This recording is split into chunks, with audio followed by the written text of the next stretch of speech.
7জন chairman উপস্থিত আছে। সকলো ইয়াত অনলাইন যোগে কানেক্ট হৈ আছে। প্ৰতি 3 মাহৰ মূৰে মূৰে এবাৰ সমিতিৰ বৈঠক হ'ব।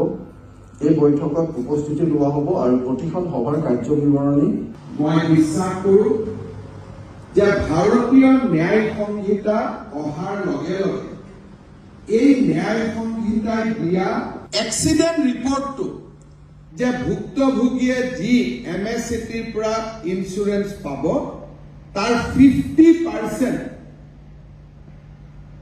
সেই মধ্যভোগীজনৰ হাতলৈ যাব। সাধাৰণ যিজন দুৰ্ঘটনাত পতিত ব্যক্তি তেওঁ কেতিয়াও এই ধৰণৰ